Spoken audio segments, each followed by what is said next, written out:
여러분 안녕하십니까? YTN 뉴스 플러스 시작하겠습니다. 트럼프 미국 대통령이 올해 안에 김정은 북한 국무위원장을 만날 것이라고 밝혔습니다. 네, 또 북한이 이미 핵무기 57개를 갖고 있다면서도 북한의 비핵화 목표에는 말을 아껴 미국의 대북 정책 변화 가능성도 제기되고 있습니다. 워싱턴 홍상희 특파원입니다. 트럼프 대통령은 올해 후반 김정은 북한 국무위원장을 만날 거라고 직접 밝혔습니다. 북한이 57개의 강력한 핵무기를 갖고 있다는 말도 했습니다. 지난해 취임 이후 북한을 핵 보유국이라고 지칭하기는 했지만 북한의 구체적인 핵무기 수치를 언급한 건 이번이 처음입니다. He has 57 very powerful nuclear weapons. Should have never allowed it to happen. They should have never allowed it. If I were president, I wouldn't have allowed it. But he's got them. 이란은 핵무기를 가질 수 없지만 자신이 대통령으로 있는 동안 김 위원장은 괜찮을 거라며 북핵 관리에 대한 자신감도 보였습니다. And I know Kim Jong-un very well, and he's going to be fine. As long as we have a smart president, he's going to be fine. 하지만 트럼프 대통령은 북미 정상회담 목표가 여전히 북한의 비핵화가 맞느냐는 질문에는 그 이야기는 하고 싶지 않다며 말을 피했습니다. 북미 정상회담이 성사되더라도 북한 비핵화를 요구하지 않은 가능성을 시사한 것으로 보입니다. Is your goal in trying to re-engage with Chairman Kim's still denuclearization? Well, I don't want to talk about that, but I do have a good relationship with Kim Jong-un, as you know. 트럼프 대통령은 북한을 겨냥한 대규모 군사훈련이 마음에 들지 않는다며 자신의 임기 동안 잘 행동해온 누군가에게는 매우 모욕적인 일이라고 말했습니다. 그러면서 한국이 호르무즈 해협에서 원유의 60%를 수입하면서도 자신의 호르무즈 해협 지원 요청을 거절했다며 기분이 좋지 않았다고 밝혔습니다. 트럼프 대통령이 연내 북미 정상회담 의지를 직접 밝히면서 중간 선거를 앞두고 회담 성사를 위한 속도를 낼 것으로 보입니다. 트럼프 대통령이 비핵화 답변을 회피하고 북한의 구체적인 핵무기 숫자를 언급하면서 북한의 완전한 비핵화라는 미국의 대북 정책 목표에도 변화가 생길 수 있다는 분석이 나오고 있습니다. 워싱턴에서 YTN 홍상입니다. 네, 대미 투자 일정과 관세 문제를 협상하기 위해 지난주 미국을 방문했던 김정관 산업통상부 장관이 한국에 돌아왔습니다. 트럼프 행정부 주요 인사들을 연일 만났는데 김 장관의 설명 직접 들어보겠습니다. 그동안 저희들이 8말 9초를 목표로 계속 협상을 해오는 과정에서 이번 방미의 목적은 실무자 간 해결되지 않은 쟁점들이 좀 여러 개가 있었습니다. 그래서 이제 서로 논의한 과정에서 장관급에서 좀 일종의 담판을 짓자는 모습을 의견들이 오고 갔고요. 그런 측면에서 이번에 가서 상당히 의미 있는 진전이 있었습니다. 그래서 이틀에 걸쳐서 러튼직 상무장관하고 회의를 했는데 굉장히 많은 부분에서 해결을 했다고 저희는 생각을 하고 있고요. 제가 시간상 다시 귀국을 했는데 다음 주 중에 계속 일단 화상회의를 통해서 좀 더 마지막까지 합의점을 찾기로 되어 있습니다. 대미 투자가 1호 예정대로 8말 9초 가능하다고 보시는 건지 궁금합니다. 8말 9초보다는 9월 중으로 지금 되지 않을까 싶습니다. 현실적으로 논의하는 과정과 절차들이 있어서 그런 것들을 고려하면은 9월 중으로 하는 것에 대해서 서로 양국 간에 서로 이해가 있었습니다. 여전히 에너지 분야 투자가 좀 유력한지 미국에서는 반도체 투자를 요구했다는 이야기도 나오고 있는데 이 분야가 바뀔 가능성이 있는지 궁금합니다. 저도 한국 보도가 나는 걸 봤는데 지금 현재 그 에너지 분야가 그 분야를 중심으로 논의를 하고 있고요. 지금 와서 다른 분야로 바꿔 가지고는 일정을 만들어낼 수가 없는 상황일 수밖에 없지 않습니까? 그래서 저희는 에너지 분야라고 생각을 하고 있고 그 분야를 중심으로 해서 적극적으로 논의하고 있습니다. 네, 아까도 말씀해 주셨다시피 화상회의 계속 할 거라고 말씀 주셨는데요. 원래도 꾸준히 있었던 걸로 알고 있거든요. 좀 어느 쪽에서 방미 요청을 한 건지 아니면 앞으로 또 추가로 방미하실 계획도 있는지 궁금합니다. 이게 자주 하다 보니까 누가 하기보다는 서로 상호가 이쯤 되면은 장관들이 한번 만나야 되겠다는 서로 공감대가 있었던 것 같습니다. 301조 과잉 등산조사 결과 그리어슨 만나셨다고 알고 있는데 언제쯤 발표될 걸로 보시는지 그 관세가 15%를 넘길 수도 있다 우려도 나오는데 상한선 컨센서스가 유지가 될 걸로 보이시는지 궁금합니다. 이번에 가서 그리어 대사 무역대표부 엠베서라고 부르는데 만나서 15% 그 상한선에 대한 서로 이해가 있었고요. 이게 앞으로 멀지 않은 시간이라고 이야기했습니다. 한 2주 상간 이야기를 했었는데 저희들 생각에도 지금 한 8말 9초, 9월 초 정도 되지 않을까 싶은 예상은 하고 있습니다. 근데 미국 그 준비 기간이 워낙 많아서 명확히 이야기는 할 수 없는데 현재 상황에서는 작년에 이야기했던 15% 상한선에 대해서 서로 상호간에 이해가 있었고요. 다만 저희로서는 이게 예단할 수 없는 상황들이 종종 발생을 하기 때문에 방심하지 않고 저희들이 계속 챙겨나갈 예정입니다. 네, 마지막으로 이제 방미 직전에 이제 여한부 본부장이 공지되는 좀 사건이 있었는데 그 USTR 쪽에서는 좀 당황도 많이 했을 것 같습니다. 좀 어떻게 설명하셨는지 또 미국 쪽 반응은 좀 어땠는지 궁금합니다. 그런 부분들에 대해서 그 무역 대표부하고도 이 상황 설명 공유는 했고요. 근데 이제까지 한미 간의 관계가 어느 어떤 한 분이 뭐 이렇게 계속 있고 없고에 따라 결정되기보다는 그 조직 전체가 같이 움직였던 부분이 있고 또 우리 같이 갔던 우리 박장성 우리 차관보가 액팅으로 계속 하기로 일단 서로 양해를 했기 때문에 두 기관이 충분히 협의 가능할 거라고 생각합니다. 혹시라도 있을 공백에 대해서는 뭐 이번처럼 제가 직접 같이 나서서 그리어 대표를 만날 예정이고요. 그래서 그런 부분이 어떤 국익에 손상이 가지 않도록 저희들이 같이 뛰겠습니다. 네, 주말이나 다음 주에 뭐 추가 방미 예정 같은 건 아직 없으신가요? 있으신가요? 추가로 미국에 가실 예정이 있으신가요? 아직은 없습니다. 일단 다음 주는 저희들이 화상회의를 통해서 일단 하기로 지금 되어 있는 상황입니다. 네, 알겠습니다. 그래요. 자, 감사합니다. 네, 조금 전 들어온 속보도 전해드리겠습니다. 이재명 대통령이 오늘 오전 왕이 중국 외교부장을 접견했는데요. 이 자리에서 이 대통령이 왕 부장에게 조현 외교부 장관, 위성락 국가안보실장과 한중 관계 및 한반도 문제 등에 대해 긴밀한 전략적 소통을 이어가 줄 것을 당부했습니다. 이 대통령은 또 작년과 올해 연이어 시진핑 중국 국가주석을 만난 이후 한중 관계 전면 복원이라는 확실한 성과를 만들어가고 있다고 평가했습니다. 이 왕 부장은 양국 정상의 상호 국빈 방문을 통해 도출된 공동인식을 바탕으로 한중 관계가 안정적인 발전세를 이어가고 있다고 평가했습니다. 자세한 내용은 이어지는 뉴스에서 추가로 들어오는 대로 전해드리겠습니다.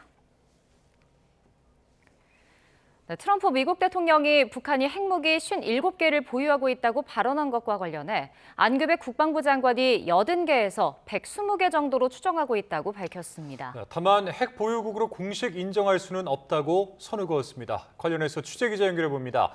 자, 김혜영 기자, 북한의 핵무기 보유 현황에 대해서 이 국방부 장관이 수치를 언급했죠?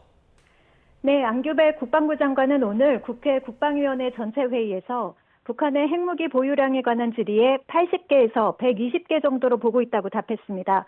그러면서 정확한 수치를 밝히기는 상당히 제한적이라고 덧붙였습니다. 안 장관의 이 같은 발언이 미사일에 장착하기 전에 핵탄두를 언급한 것이라면 지난 2023년 한국국방연구원이 추정한 북한의 핵탄두 보유량 80에서 90기에서 최대 30개 정도 늘어난 수치입니다. 트럼프 미국 대통령이 앞서 북한의 핵무기를 57개로 언급했는데 양측의 추정치가 차이가 나는 데 대해서는 직접적인 평가를 내리지 않았습니다. 직접 들어보겠습니다. 우리가 보통은 80에서 120개 정도로 보고 있는데요. 뭐 정확한 수치를 말씀드리는 건 상당히 제한적입니다. 미국의 보수 집단이나 그 연구기관에서 about 57개로 아마 발표를 한 것 같은데 그것을 뭐 한국 국방장관이 거기에 대해서 논평을 한다는 것은 적절하지 않을 것 같습니다. 안 장관은 다만 북한이 핵을 갖고 있는 것을 인정하느냐는 질문에는 공식적으로 인정할 수 없다고 선을 그었습니다. 북한이 핵을 갖고 있다는 것을 이미 평가한 것 아니냐는 질문에도 인정보다는 우리가 만반의 준비를 해야 한다는 전략적 자세로 봐달라고 답했습니다. 안 장관은 트럼프 대통령이 북한의 핵무기를 구체적으로 거론하면서도 비핵화 문제를 명시하지 않은 데 대해서는 화전 양면 작전을 구사하려고 그렇게 하지 않았나 생각한다고 평가했습니다. 한미가 북한의 핵 개발 현황 관련 정보를 기밀로 관리하는 상황에서 한미 당국이 이렇게 핵무기 관련 수치를 구체적으로 거론하는 것은 이례적이라는 평가입니다. 이런 가운데 트럼프 대통령이 북한의 핵무기 숫자를 언급한 것과 관련해 한반도 비핵화 목표 대신 북미 정상회담이라는 정치적 목표에 더 치중하는 게 아니냐는 관측도 나오고 있습니다. YTN 김혜은입니다. 한미 연합훈련 축소를 평가절하한 북한이 미사일로 추정되는 발사체를 쏘며 도발 수위를 끌어올렸습니다. 합동참모본부는 북한이 오늘 오후 동해상으로 미상의 발사체를 쏜 것을 확인했다며 발사체 재원과 사거리 등을 분석 중이라고 밝혔습니다. 북한은 지난 17일 한미연합훈련 을지 자유의 방패 연습이 시작된 이후에는 무력 도발을 하지 않다가 왕이 중국 외교부장이 방한을 마치고 떠나자 도발에 나선 것으로 풀이됩니다. 조희대 대법원장이 청와대와의 사전 조율 없이 대법관 후보자를 제청하면서 파장이 이어지고 있습니다. 청와대는 내부의 불편한 기류 속에서도 공식 입장은 내지 않고 있는데 이미 제청이 이루어진 상태에서 어떤 선택을 할지 주목되고 있습니다. 임성재 기자입니다. 조희대 대법원장이 관행을 깨고 대법관 후보를 청와대에 서면 제청한 것을 두고 파장이 커지고 있습니다. 청와대는 일단 공식 반응을 자제하고 있습니다. 메시지가 없는 것 자체가 메시지란 겁니다. 내부에선 대통령 패싱이라며 격앙된 기류가 흐르고 있습니다. 국회에 나온 법원 행정처장이 민정수석실과 협의를 거쳤다고 밝혔지만 어떤 절차를 통해서 제청이 할 것인지에 대해서 계속 협의했습니다. 대통령의 임명권을 형식화하고 사실상 통보에 가까운 방식을 취했다는 불만이 팽배합니다. 관례를 깬 수준이 아니라 헌법 수립 이래 처음 있는 일이란 반발도 나옵니다. 그런 만큼 일각에선 이 대통령이 국회에 임명동의안 제출을 하지 않을 가능성도 거론됩니다. 대법관은 대법원장의 제청으로 국회의 동의를 얻어 대통령이 임명합니다. 대통령이 후보자에 대한 임명동의안을 국회에 제출하면 국회는 인사청문을 진행하고 본회의에서 임명동의안이 가결되면 대통령이 대법관을 임명하는 구조입니다. 다만 대통령이 장기간 임명동의안을 제출하지 않는다면 사법부와 청와대가 직접 대립하는 형태로 사태가 번질 우려도 있습니다. 때문에 일단 임명동의안은 제출하되 여당과의 공조를 통해 국회 부결을 끌어내는 우회로를 택할 가능성도 거론됩니다. 이 대통령은 전당대회 이틀 만에 김민석 대표와 정청래, 송영길 의원을 한자리에 모아 원팀을 강조했습니다. 참석자들 모두 운명공동체로 협력하겠다는 의지를 다졌고 어제 법사위에서도 여당이 계파를 가리지 않고 대법원장을 맹비난한 만큼 여당이 청와대를 대신해 공세를 펼칠 수도 있다는 관측도 나옵니다. YTN 임성재입니다. 더불어민주당이 청와대와 사전협의라는 관례를 깨고 서면으로 대법관 후보를 제청한 조희대 대법원장을 향해 사퇴 압박 수위를 더욱 끌어올렸습니다. 전국에 퇴진 촉구 현수막까지 걸게 했는데 일부 의원들이 주장하는 탄핵 소추에 대해서는 아직 신중한 분위기입니다. 송재인 기자입니다. 첫 공개회의부터 조희대 대법원장의 사퇴를 촉구했던 민주당 김민석 대표가 현수막으로 전국 단위 여론전에 돌입했습니다. 홍보위원장을 김남준 위원장으로 임명한 이후에 첫 지시를 내렸습니다. 법치 파괴 조희대는 물러나야 합니다. 이것을 전국에 걸도록 했습니다. 서면 제청 공세가 당 차원으로 확대되면서 원내 지도부 역시 너도나도 퇴진을 요구했습니다. 사전협의 관례를 깨고 서면으로 대법관 후보를 제청한 건 대통령 임명권에 대한 중대한 침해이자 인사농단이라며 당장 철회하라고 몰아붙였습니다. 당내 강경 개혁파 의원들은 탄핵 소추까지 거론하고 나섰습니다. 탄핵 포함, 조희대 거치 논의를 하자 이렇게 제안 드렸고요. 대통령님을 모독하는 단계에 이르렀기 때문에 다만 지도부는 탄핵 추진에 거리를 두고 있습니다. 임명 제청을 철회하라라고 조희대 대법관에게 요구하고 있습니다. 탄핵에 대해서는 논의된 바 없습니다. 당과 청와대 지지율이 동시에 하락하는 국면에서 사법부 수장을 상대로 한 탄핵 소추가 자칫 여론의 역풍을 부를 수 있다는 우려가 작용한 걸로 보입니다. 여기에 당내에서는 지금 상황만으로 탄핵 사유로 인정되기 어려울 수 있다는 의견도 나오는 상황이라 이제 막 출범한 김민석 지도부로선 탄핵 추진에 대한 부담이 더욱 큽니다. 내년 6월까지가 임기인 조 대법원장을 상대로 장기간 탄핵 절차를 밟는 게 얼마나 실익이 있을지도 신중론으로 기울게 하는 요인입니다. 국민의힘은 민주당이 조 대법원장 탄핵을 추진한다면 그게 더 탄핵감이라고 맞서고 있습니다. 사법부의 독립을 침해하고 대법관을 자신의 입맛에 맞는 사람으로 임명하고 종착역은 대통령의 무죄 판결이라면 이것은 분명히 위헌적인 작태입니다. 민주당은 일단 조희대 대법원장의 추가 반응을 지켜보며 서면제청 공세 수위를 조절할 걸로 보입니다. YTN 송재인입니다. 제주에서 실종된 30대 여성의 행방이 석 달 넘도록 확인되지 않고 있습니다. 최초 실종 신고 당시 담당 경찰이 실종자와 실제로 연락하지 않고 안전을 확인했다고 허위 보고했다는 의혹이 제기돼 경찰이 수사에 나섰습니다. 보도에 고재형 기자입니다. 지난 5월 12일 밤 한 여성이 휴대전화 하나만 갖고 걸어갑니다. 이후 가족과 연락이 끊긴 37살 장미란 씨가 집을 나서는 마지막 모습입니다. 실종 신고 3시간 만에 담당 경찰인 A 경장이 신고자인 남자친구에게 장 씨와 연락이 닿았다며 사건을 종결한다고 알려왔습니다. 잘 있는데 이제 신고자한테는 알리지 말아달라고 한다고 통화가 됐다 이렇게 연락을 받았죠. 경찰에서 그렇다고 하니까 저는 그냥 알겠다고 하고 잘 있는 줄 알았죠. 하지만 2달이 지나도 연락이 없자 가족이 다시 실종 신고했고 그제야 본격적인 수사가 시작됐습니다. 경찰은 A 경장이 장 씨와 실제로 통화하지 않았는데도 통화한 것처럼 허위 보고한 의혹과 관련해 직무유기 혐의로 입건해 조사하고 있습니다. 하지만 실종 이후 시간이 많이 흘러 CCTV 영상 등 당시 장 씨의 행적을 확인할 자료를 확보하기도 어려운 상황입니다. 경찰은 장 씨의 휴대전화가 실종 나흘 뒤인 지난 5월 16일 이곳 한림항 인근에서 전원이 꺼진 것으로 파악하고 있습니다. 경찰은 해경 등 관계기관과 함께 한림항을 중심으로 육상과 해상에서 수색을 하고 있습니다. 석 달 넘게 장 씨의 행방이 확인되지 않은 가운데 가족들은 수사 과정에 대해서도 답답함을 호소하고 있습니다. 부디 뭐가 나온다면 숨기지 말고 제대로 바로바로 얘기 좀 해주셨으면 좋겠고 꼭 언니를 찾아주셨으면 좋겠습니다.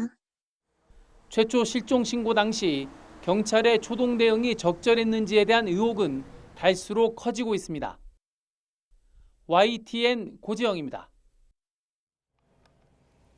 네, 조금 전 들어온 속보 전해드리겠습니다. 앞서 북한이 이제 미사일로 추정되는 발사체를 쏜 것으로 확인됐다 이런 소식을 전해드렸었는데요.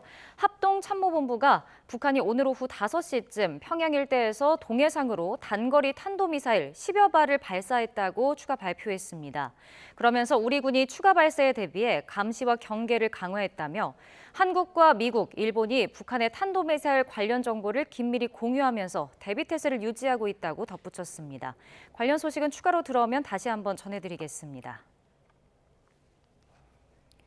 SK하이닉스가 40조 원 규모의 자사주 소각 계획을 밝힌 데 힘입어 13% 폭등했습니다. 삼성전자도 9% 급등하면서 전날 5.8% 급락했던 코스피가 오늘은 5.9% 급반등을 했습니다. 류환홍 기자입니다. 전날 5.8% 급락했던 코스피가 5.9% 솟구치며 또 롤러 코스피 장세를 연출했습니다. 개인과 기관 순매도에도 외국인이 1조 7천억 원어치 순매수를 하면서 지수가 급반등했습니다. 상승을 주도한 건 SK하이닉스였는데 예상을 뛰어넘는 주주 환원 계획에 시장이 환호했습니다. SK하이닉스는 7.5% 상승 출발해 13% 오른 채 마감하며 이틀 만에 160만 원대 종가를 회복했습니다. 국내 상장사 중 최대인 40조 원의 자사주 소각과 추가 주주 환원 확대 계획 발표에 시장의 투자 심리가 크게 자극받았습니다.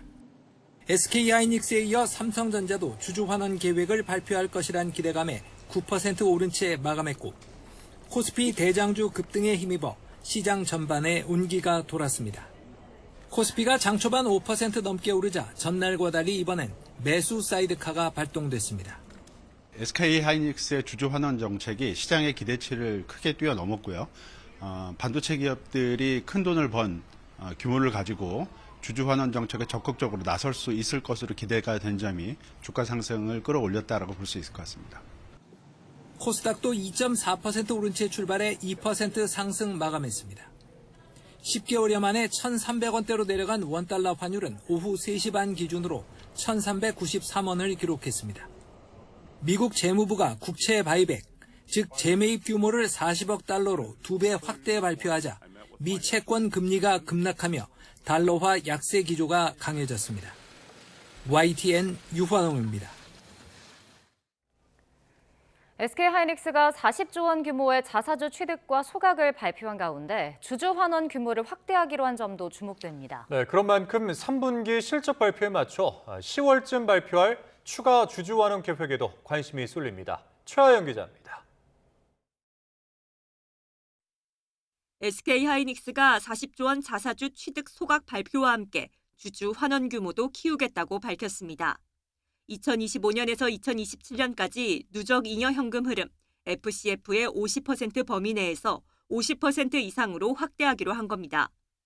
메모리 호황으로 3개월 만에 순현금이 34조 원 넘게 늘어나면서 여력이 생긴 점이 배경으로 분석됩니다. 메모리가 호황과 침체를 오가는 사이클 산업이라는 우려를 불식하고 앞으로도 지속적으로 이익을 낼 수 있다는 자신감을 보여준 거란 해석도 나옵니다. 한화투자증권은 2025년부터 3년간 SK하이닉스의 누적 현금 흐름을 약 491조 원으로 추산했습니다.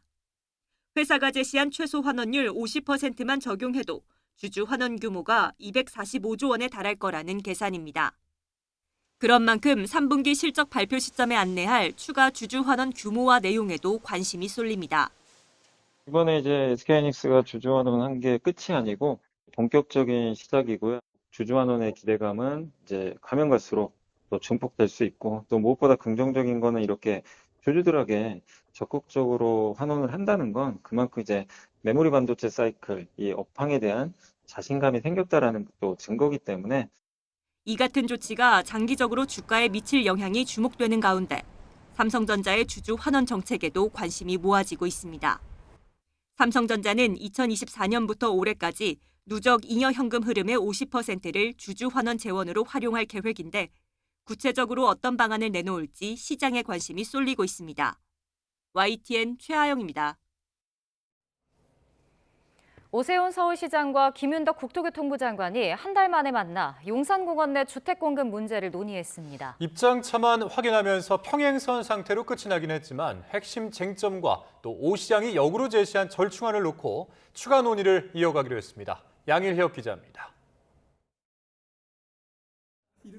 테이블을 사이에 놓고 한 달 만에 마주한 오세훈 서울시장과 김윤덕 국토교통부 장관.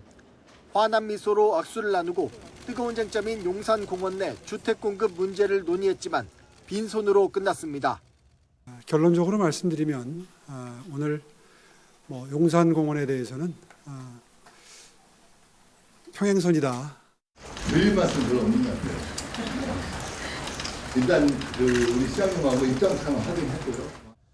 용산공원 부지를 활용해 청년주택을 공급하겠다는 게 정부 입장.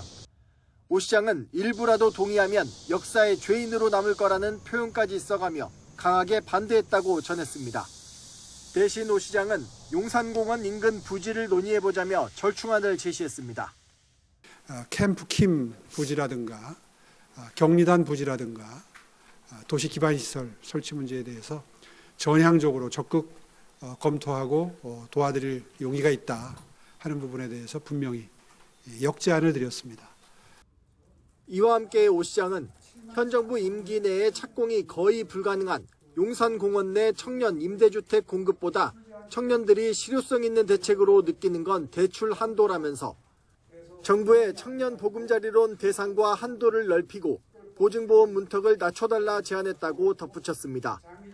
마찬가지로 핵심 쟁점이었던 용산 국제업무지구 주택공급 규모에 대해선 정부가 제시한 10,000가구와 서울시가 주장하는 8,000가구에서 접점을 찾지 못했습니다.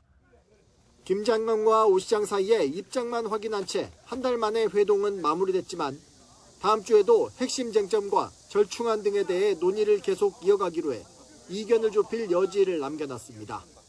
YTN 양일혁입니다.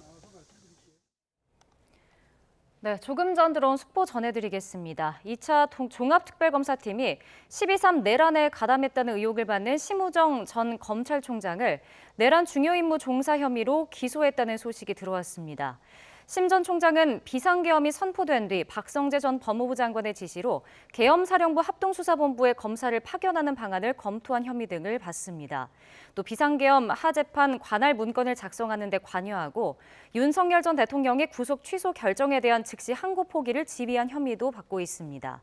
또 특검은 심 전 총장을 보좌하면서 비상계엄 하재판 관할을 준비하는 데 관여한 혐의 등을 받는 전무군 전 대검기조 부장도 내란 혐의로 기소했습니다. 관련 소식 추가로 들어오면 자세히 전해드리겠습니다. 네, 부동산 공급 대책으로 거론되는 용산공원 부지 활용 여부를 놓고 여야 여론전이 치열합니다. 더불어민주당은 청년 주거 안정을 전면에 내세웠고 국민의힘은 난개발로 규정하면서 반발하고 있습니다. 박희재 기자입니다. 용산공원 주택 부지화를 추진하는 민주당에서 서울 지역 의원들이 모여 청년과 신혼부부의 주거 안정을 취지로 한 개발 필요성을 강조했습니다. 즉시 물량을 조절할 수도 있는 가장 확실한 핵심 공급 수단이기 때문에 오세훈 시장은 최근 재개발 재건축 얘기만 재탕, 3탕 반복해서 늘어놓고 있습니다. 일각의 비판 여론에는 현실론을 들어 조목조목 반박했는데 공론화를 강조하는 정부와 고조를 맞추는 모습입니다. 미래 세대가 감당할 수 있는 양질의 주택을 마련한다는 관점에서 차분하게 논의해야 합니다. 국민의힘은 공원 보전을 천명했던 과거 노무현 정부 시절 방침을 고리로 거듭 반대론을 펼쳤습니다. 용산공원은 약 20년간 보존 원칙을 엄격히 지켜온 국민 모두의 공간입니다. 전문가도 국회로 불러 밀어붙이기식 난개발로 규정하고 재건축, 재개발만이 실효성 있는 대안이라고 목소리를 높였습니다. 이 센트럴파크에다가 아파트를 짓게 되면 머지않아 그 면적만큼의 정신병원이 필요할 거다. 그런 녹지의 필요성이 지금 대단히 절실한 상황이거든요. 여야는 협상 끝에 용산공원 특별법 개정안은 서울시와 국토부 논의 상황을 반영하자며 처리 시점을 미루기로 했습니다. 그 논의 결과를 좀 반영해서 다음 주로 한 주 정도 처리를 좀 유보하는 결정도 좀 있었습니다. 논의 없이 통과된 그런 부분도 있기 때문에 필요하면 또 조정을 만들어서 본회의 처리를 앞둔 용산공원 특별법 개정안은 논의 중심인 본체 부지가 아닌 별도 격리 부지의 활용 여부를 다루고 있는데 마치 공원 전체 부지 개발을 목적으로 한 법안으로 인식되면서 논의에 혼선도 잇따랐습니다. 31% 수준에 불과한 미군 용산기지 부지 반환 지연도 법안 논의에 어려움을 높이는 요인으로 꼽히고 있습니다. 정부의 부동산 공급 대책 일환인 용산공원 부지 개발 여부와 방식을 둘러싼 여야 간 양보 없는 줄다리기는 다음 주에 예정된 본회의를 앞두고 당분간 이어질 것으로 보입니다. YTN 박희재입니다. 정부가 국유지를 활용해 청년 기숙사 2,000호를 공급합니다. 또 내년부터 지역의 낡은 공공청사 200곳을 개발합니다. 구윤철 부총리 겸 재정경제부 장관은 오늘 정부 서울청사에서 국유재산 정책심의위원회를 열고 이 같은 내용의 2027년도 국유재산 종합계획을 심의했습니다.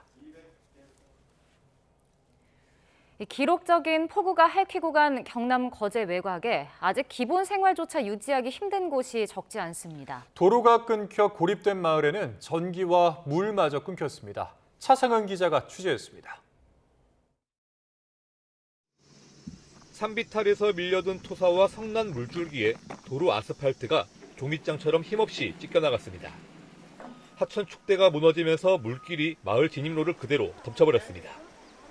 기록적인 폭우가 핥히고 간 거제시 둔덕면 죽전마을. 도로가 끊겨 고립된 데다 단전과 단수까지 겹치며 폭우로 공포에 떨었던 주민들은 이제 불편함에 시달립니다. 밭이 제 키보다 더 높은데 그 무너져가지고는 그리 물을 흘러갔으니 얼마나 무서웠겠습니까? 진짜 지금 생각해도 가슴 저리고 겁이 나고 그 생각만 하면 너무 무서워요. 소방대원들이 흙탕물이 가득 찬 지하 주차장 안으로 들어갑니다. 거센 빗물에 떠밀린 차량이 주차장 곳곳에 엉켜있고 대원들은 차량 문을 열어가며 혹시 모를 피해자가 있는지 살펴봅니다. 물이 다 빠지고 주차장이 재기능을 하기까지 얼마나 시간이 걸릴지 막막합니다. 반복되는 상습 침수로 또다시 피해를 본 회진마을에서는 물이 빠지자마자 청소가 시작됐습니다.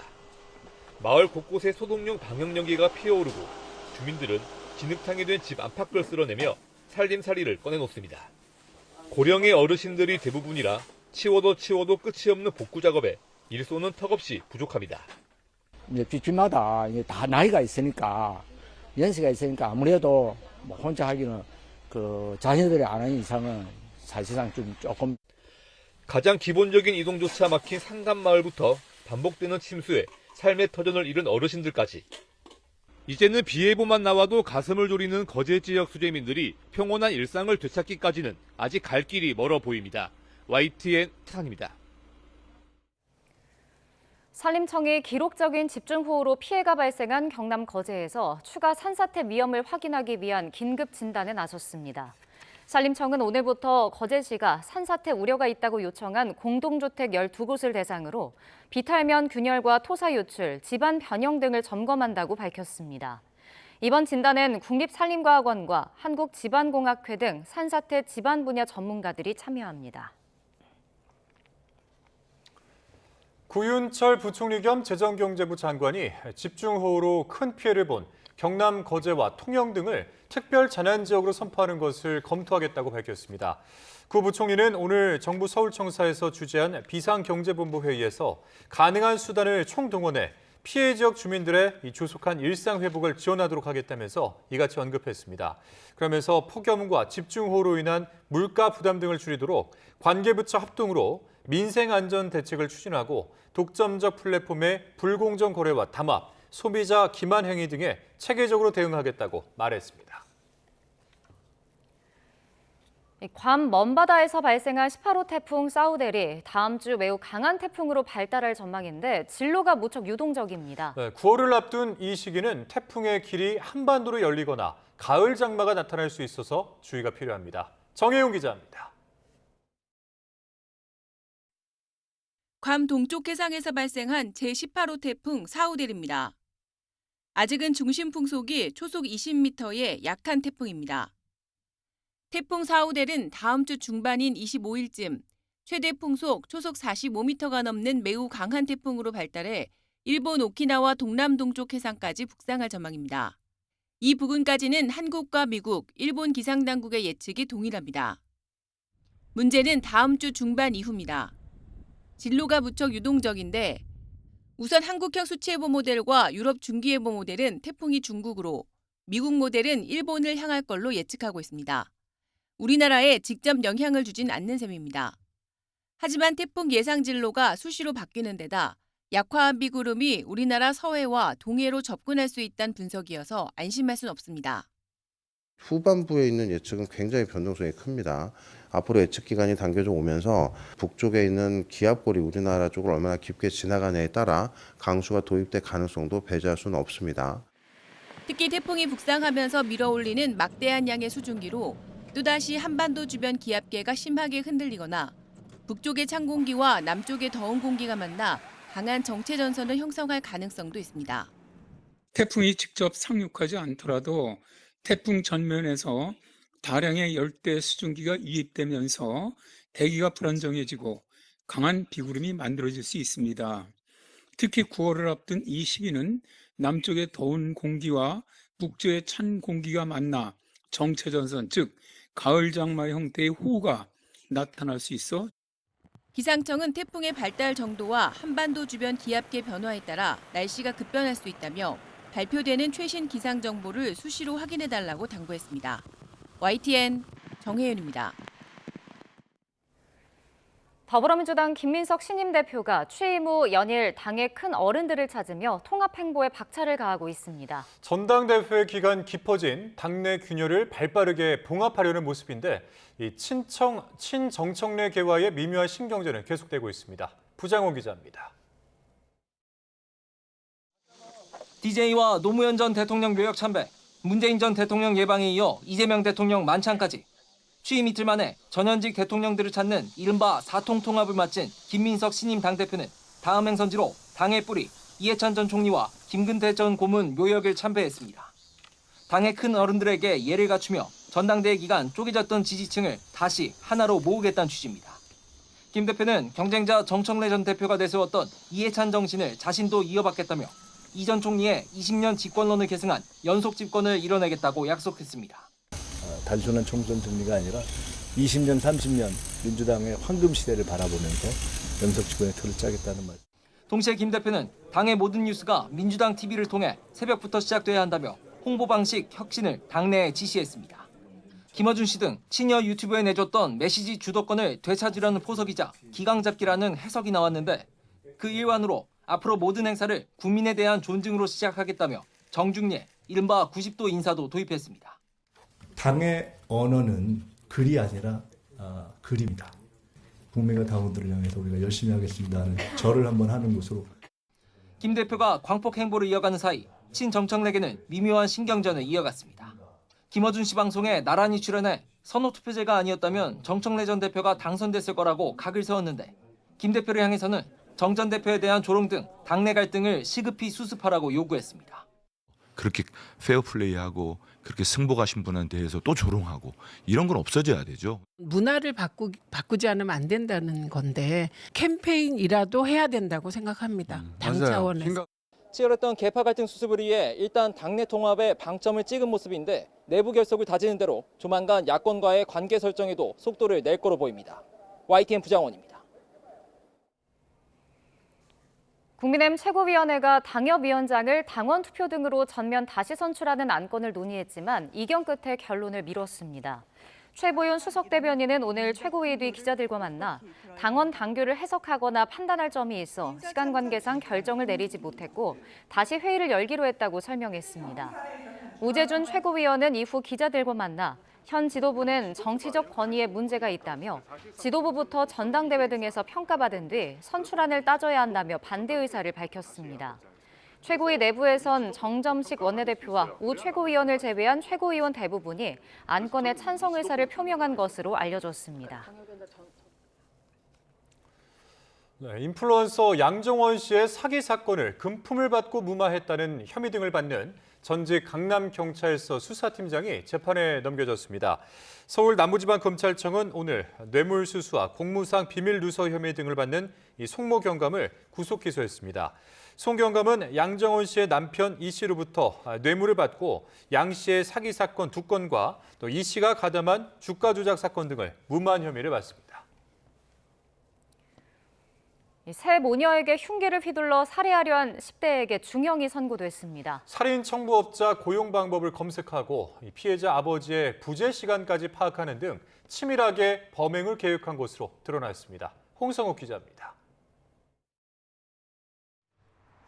경찰 통제선이 설치된 아파트 현관문. 곳곳에 혈흔도 남아 있습니다. 지난 2월 강원도 원주에서 발생한 사건. 16살 A군이 동창생이었던 B양과 B양의 어머니 그리고 여동생에게 차례로 흉기를 휘둘러 세 모녀가 크게 다쳤습니다. 사건 발생 반년 만에 1심 선고가 내려졌습니다. 법원은 살인미수 등의 혐의로 기소된 A군에게 징역 장기 10년, 단기 7년을 선고했습니다. 재판부는 치밀하게 계획된 범죄라고 판단했습니다. 실제로 A군은 살인 청부업자 고용 방법을 검색하고 범행 도구를 물색했습니다. 아파트 공동 현관문 비밀번호와 피해자 아버지가 집을 비우는 시간까지 알아낸 뒤 35분간 잠복해 범행을 벌였습니다. 집 현관문은 누르면 안 열어주니까 무턱대고 기다린 거야. 그러니까 엄마가 볼일보러 나오다가 제가 밀고 들어갔어. 미성년자지만 중형 선고가 불가피한 이유에 대해 재판부는 반성하지 않는 점을 꼽았습니다. A군은 검찰 조사에서 1명을 죽이나 3명을 죽이나 똑같고 빨리 죽이고 발각되지 않으면 된다고 진술했습니다. 다만 범행 당시 15살 소년으로 잘못을 개선할 여지가 있고 과거 범죄 전력이 없는 점 등은 유리한 사정으로 고려됐습니다. 조사 결과 A군은 피해자가 자신을 창피 주고 사생활에 간섭했다는 이유로 살해하기로 마음먹고 범행한 것으로 드러났습니다. 앞서 검찰은 중대한 범행이라고 판단해 소년범에게 선고할 수 있는 유기징역의 법정 최고형인 징역 20년을 구형했습니다. YTN 홍석입니다. 충남경찰청이 천안의 한 교회에서 손자를 학대해 숨지게 한 혐의로 50대 외할머니 A씨를 구속 상태로 검찰에 넘겼다고 밝혔습니다. A씨는 지난 5일 밤 교회에서 함께 생활하던 12살 손자를 학대해 숨지게 한 혐의를 받고 있습니다. 당시 아이는 고열과 의식 저하 증세 등으로 병원으로 옮겨졌지만 숨졌고 병원이 경찰에 학대 의심 신고를 했습니다. 한미 연합연습 축소를 둘러싸고 북한이 평화의 가치도 없다며 선을 그은 직후 이재명 대통령이 늦은 밤에 직접 SNS 글을 올려 트럼프 미국 대통령의 결단에 경의를 표했습니다. 북한의 냉담한 반응으로 자칫 대화 동력이 꺼지는 것을 막고 한미 동맹의 우려를 끄기 위한 것으로 보입니다. 한연희 기자입니다. 이재명 대통령이 SNS에 올린 글의 핵심은 트럼프 미국 대통령을 향한 강한 지지와 격려입니다. 이 대통령은 한미 연합연습과 야외 기동훈련 축소를 통한 트럼프 대통령의 평화 조성 노력에 깊이 공감한다며 그 결단에 경의를 표했습니다. 이 대통령은 트럼프 대통령이 한반도 평화의 피스메이커가 된다면 자신은 이를 돕는 페이스메이커로 최선을 다하겠다는 기존 구상을 재확인했습니다. 북한 김여정 부장이 흥미없다며 연습 축소를 폄하한 직후 이 같은 메시지를 낸 건 역시 트럼프의 대북 대화 의지와 발을 맞춘 페이스메이커 역할의 일환으로 풀이됩니다. 동시에 안보 우려 진화에도 공을 들였습니다. 이 대통령은 북한 GDP의 1.4배에 달하는 국방비를 지출 중이고 GDP 대비 국방비 3.5% 달성을 추진하는 등 방위력을 충분히 갖춰가고 있다고 강조했습니다. 트럼프의 자주 국방 요구를 수용하는 모양새를 취하며 국내 안보 불안을 불식시키려는 의도로 보입니다. 또 이란 문제 협조 부족에 대한 미국 측 불만을 의식한 듯 법적, 정책적 범위 안에서 호르무즈 해협의 자유통항을 위한 국제사회 노력에 적극 동참하겠다는 뜻도 명시했습니다. 북한의 밀당 속 이 대통령이 트럼프 대통령의 명분을 세워주며 판을 다잡고 나선 가운데 11월 북미 정상 간 재회 가능성을 둘러싼 남북미 3국의 물밑셈법은 더욱 복잡해지고 있습니다. YTN 한연입니다. 트럼프 행정부가 한미 연합훈련을 축소한 것이 대북카드와 동맹 압박을 위한 것이 아니라 심각한 전력난을 감추기 위해 어쩔 수 없는 선택이었다는 분석이 나옵니다. 하지만 이 안보 공백을 틈타 북중러 이란의 결속만 키우면서 치명적인 전략적 오판이 됐다는 비판이 커지고 있습니다. 권영희 기자입니다. 트럼프 대통령은 한미 훈련 축소가 외교 통상적인 이유 때문이라고 주장합니다. 김정은 북한 국무위원장과의 관계를 유지하고 이란 전쟁에 협조하지 않은 한국에 대한 불만의 표시라고 직접 밝혔습니다. Now I didn't like the fact that we're doing these massive military exercises really against North Korea. And I was not happy when South Korea said no, they're not interested in helping us with the Hormuz Strait.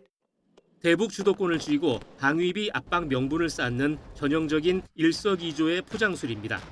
하지만 군사 전문가들은 이 화려한 정치적 수사 이면에 심각한 전력 공백이 숨어 있다고 지적합니다. 태평양에 배치할 항모마저 바닥났고 무기 부족이 심각해 애초에 대규모 훈련을 강행할 물리적 여력이 없다는 겁니다. Their work is very intense, very hard, and very stressful, and life in some cases very dangerous. And everyone eventually reaches a breaking point. 더 큰 문제는 이런 오판이 북중러 이란, 이른바 크링크 반미연합에 치명적 기회를 주었다는 겁니다. 공조는 철저히 실전적입니다. 북한은 러시아에 미사일을 주고 우크라이나전 드론과 타격 데이터를 챙기고 있습니다. 중국 역시 이란과 전략 자산을 공유하며 미국의 안보 공백을 틈타 태평양 세력을 넓히고 있습니다. 적들이 미국의 취약점을 학습하며 뭉치는 사이 미국은 오히려 동맹의 근간을 흔들고 있습니다. I do think it was a really hasty decision that will have consequences for alliance readiness. 군사적 결핍을 협상 카드로 둔갑시킨 트럼프의 계산은 당장의 주도권을 쥔 것처럼 보일 수 있습니다. 하지만 결과적으로 전 세계 안보 질서를 반미 연합의 파상 공세에 노출시키고 동맹의 신뢰마저 깨뜨린 전략적 자충수로 기록될 전망입니다. YTN 권영입니다. 제2의 프로포폴로 불리는 신종 마약류 애토미데이트를 액상 전자담배에 담아 유통한 일당들이 경찰에 붙잡혔습니다. 에어컨 기사부터 IT 업자까지 마약 전과가 없는 일반인들이 유통에 가담했습니다. 보도에 송수연 기자입니다. 수풀 속 낙엽에 가려졌던 비닐봉지를 꺼내 뜯자 작은 플라스틱 용기가 쏟아집니다. 올해 초 신종 마약류로 지정된 애토미데이트로 만든 전자담배 카트리지입니다. 애토미데이트는 수면마 취재 가운데 하나로 중독성이 심해 제2의 프로포폴로 불립니다. 약물을 해외에서 들여온 밀수업자와 국내에 퍼뜨린 유통책으로 구성된 3개 일당이 경찰에 붙잡혔습니다. 경찰 조사 결과 이들은 화장품 용기에 숨기는 수법 등으로 밀수한 약물을 액상 담배 형태로 만들어 국내에 판매한 것으로 드러났습니다. 이러한 형태는 일반인들에게 마약이라는 죄책감 없이 특이한 담배나 가벼운 유흥거리로 인식하게 만듭니다. 사촌의 제안을 받은 에어컨 설치 기사나 IT 개발업자, 타투이스트까지 관련 전과가 없는 사람들이 유통에 가담한 것으로 조사됐습니다. 이번에 경찰에 적발된 약물은 2,000명이 동시에 투약할 수 있는 분량으로 시가로는 12억 원 상당에 달합니다. 일부에선 생명을 위협할 가능성이 있는 동물용 마취제 성분이 검출되기도 한 것으로 파악됐습니다. 경찰은 밀수업자 3명과 유통책 10명을 구속하고 구매자들까지 모두 27명을 송치했습니다. 범죄 수익금 1억 2천만 원을 환수 조치한 경찰은 동남아에 있는 해외 총책 2명을 검거하기 위해 국제 공조 수사를 이어가고 있습니다. YTN 송수연입니다. 연세대학교에서 복면을 쓴 알몸 남성으로부터 성추행을 당했다는 신고가 잇따라 접수돼 경찰이 용의자를 추적하고 있습니다. 서울 서대문경찰서는 어젯밤 10시 10분쯤 서울 서대문구 연세대학교 신촌 캠퍼스 기숙사 인근에서 수풀에 숨어 있다가 지나가던 재학생을 강제로 추행하고 달아난 남성 A씨를 추적하고 있습니다. YTN 취재 결과 지난 6월 12일에도 기숙사 인근에서 얼굴에 복면을 쓴 알몸의 남성으로부터 성추행을 당했다는 내용의 신고가 접수된 것으로 파악됐습니다.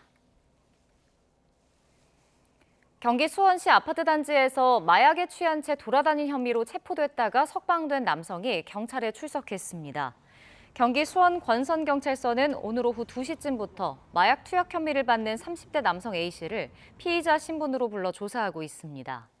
A씨는 마약 간이시약 검사에서 필로폰 양성 반응을 보여 체포됐지만 이후 소변 검사에서 마약 성분이 검출되지 않아 풀려났습니다. 경찰은 석방 이후 3차례 압수수색을 벌여 A씨가 마약 성분이 포함된 약물을 처방받은 사실을 확인했고 모바일 정밀 검사에선 마약류 양성 반응이 나온 것으로 파악됐습니다. 동해안 해수욕장들이 잇따라서 문을 닫고 있지만 늦더위에 여전히 많은 피서객들이 찾고 있습니다. 하지만 구조요원이 대부분 철수하면서 사고가 나도 신속한 구조가 어려워 주의가 필요합니다. 송세혁 기자입니다. 지난 17일 폐장한 동해시 한 해수욕장. 수영 한계선이 철거된 바다에서 피서객들이 물놀이를 즐깁니다. 대부분 구명조끼조차 입지 않았습니다. 위험을 알리는 현수막이 곳곳에 내걸렸지만 입수를 막을 법적 근거는 없습니다. 중간에서만 볼 거라서 위험하진 않은 것 같아요. 안에 들어가면 안 됩니다. 계도 요원이 경고해도 통하지 않습니다. 위험하니까 더 이상은 가지 마십시오 하면은 자기 마음이네요. 더 얘기를 하면 싸움이 돼버려요. 폐장한 강원 동해안 해수욕장 31곳 중 구조요원이 연장 배치된 곳은 10곳에 불과합니다. 나머지 21곳은 계도 요원만 남아 있습니다. 계도 요원은 수상 구조 자격이 없어 직접 구조할 수는 없습니다. 사고가 나면 상황을 알리는 역할을 합니다. 해경은 취약 지역 순찰을 늘리고 야간 입수와 음주 물놀이 관리를 강화하고 있습니다. 해수욕장 폐장 이후에는 안전요원이 없어 사고 발생 시 신속한 구조가 어려울 수 있어 각별한 주의가 필요합니다. 최근 3년 동안 동해안 해수욕장에서는 폐장 뒤 안전사고로 23명이 목숨을 잃었습니다. YTN 송세혁입니다. 어제 오후 4시쯤 강원도 고성군 자작도 해변에서 홀로 스노클링을 하던 60대 A씨가 1시간 넘게 나오지 않는다는 가족의 신고가 해경에 접수됐습니다. 해경은 헬기와 경비함정 3척 등을 투입해 30여 분 동안 수색한 끝에 해변에서 460m 떨어진 해상에서 A씨를 발견해 육지로 옮겼습니다. A씨는 수색 사실을 모른 채 스노클링을 계속하고 있었으며 구명조끼도 착용하지 않은 것으로 확인됐습니다. 스페인 프로축구 아틀레티코 마드리드로 이적한 이강인이 홈 개막전에서 환상적인 데뷔골로 팀 승리를 이끌었습니다. 이 특유의 돌파와 또 크로스까지 선보이면서 경기 MVP에 선정됐습니다. 박순표 기자입니다. 홈 개막전 내내 답답한 흐름을 이어가던 후반 12분, 이강인이 교체 투입됩니다. 특유의 전진 드리블과 집요한 전방 압박으로 조금씩 공격의 물꼬를 트기 시작합니다. 과감한 중거리 슛으로 코너킥을 얻어내며 분위기를 바꿉니다. 이어 후반 25분 이강인은 반대편에서 넘어온 패스를 받아 특유의 중거리 왼발 가마차기로 상대의 골망을 흔들었습니다. 멋진 무릎 슬라이딩과 어퍼컷 세리머니로 홈팬들에게 확실한 눈도장을 찍었습니다. 선제골로 기선을 잡은 아틀레티코 마드리드는 후반 38분 프리킥 상황에서 추가 득점까지 만들며 개막전 승리에 쐐기를 박았습니다. La verdad es que para mí ha sido algo muy especial en mi país, primeros partidos con mi gente y bueno, también gracias a mis compañeros que han estado conmigo, todo el equipo, ha sido algo muy especial para mí y bueno, ahora queda lo bueno, empieza lo bueno y... 개막전 선제 결승골로 환상 데뷔전을 치른 이강인은 경기 MVP에 선정됐습니다. 스페인 주요 언론도 새로운 영웅 탄생이라는 보도와 함께 팀 내 최고 평점을 부여하며 이강인의 라리가 재입성을 환영했습니다. 이강인은 스페인 마요르카에서 활약한 뒤 파리 생제르맹으로 이적했지만 주전으로 도약하지 못했고 3년 만에 명문 아틀레티코 마드리드로 이적하며 스페인으로 돌아왔습니다. YTN 박순표입니다. 네, 프로야구 NC 다이노스가 연고지를 옮기지 않고 창원 특례시를 유지하기로 했습니다. NC는 창원시가 야구 팬들을 소중하게 생각하고 야구를 창원의 자랑으로 만들어 나갈 것이라 또 한 번 믿어보며 창원에서 구단 운영을 이어가겠다고 입장문을 통해서 밝혔습니다. 오늘도 충청 이남에서는 폭염이 기승을 부렸습니다. 서울 등 중북부 지방은 예년과 비슷하거나 조금 낮은 수준을 보였지만 습도가 높아 무척 후텁지근했는데요. 내일도 서울 낮 기온이 30도, 광주 35도, 대전 32도, 대구 33도까지 오르는 등 충청 이남은 예년보다 더위가 더 강하겠고 중북부 지역도 체감 온도는 예년 기온을 웃돌겠습니다. 또 충청과 전북 북부에는 오전까지, 수도권과 강원도에는 모레 오전까지 산발적으로 비가 오는 곳이 있겠고 대기가 불안정해지는 충청 이남 곳곳에는 저녁까지 소나기가 지나겠습니다. 예상되는 강수량은 대부분 5에서 60mm가 될 전망입니다. 날씨 정보였습니다.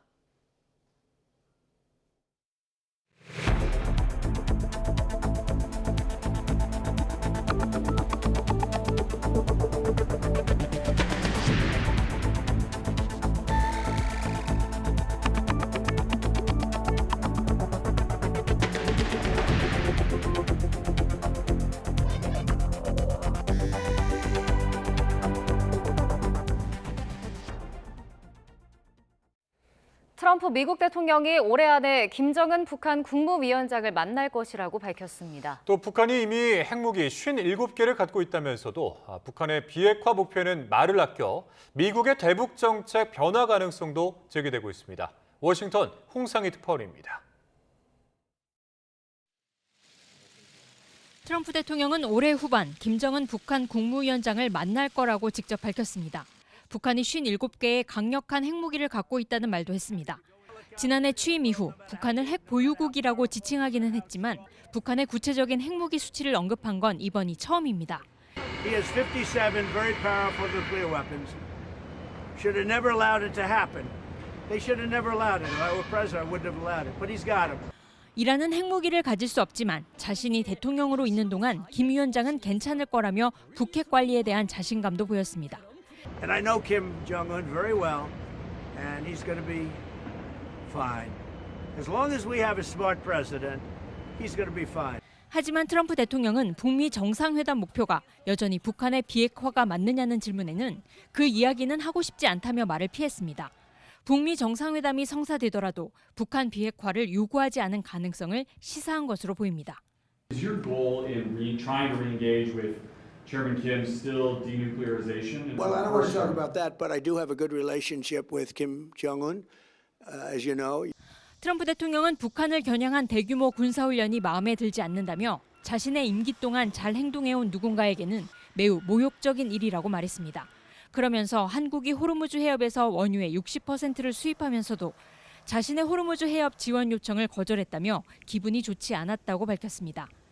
트럼프 대통령이 연내 북미 정상회담 의지를 직접 밝히면서 중간 선거를 앞두고 회담 성사를 위한 속도를 낼 것으로 보입니다.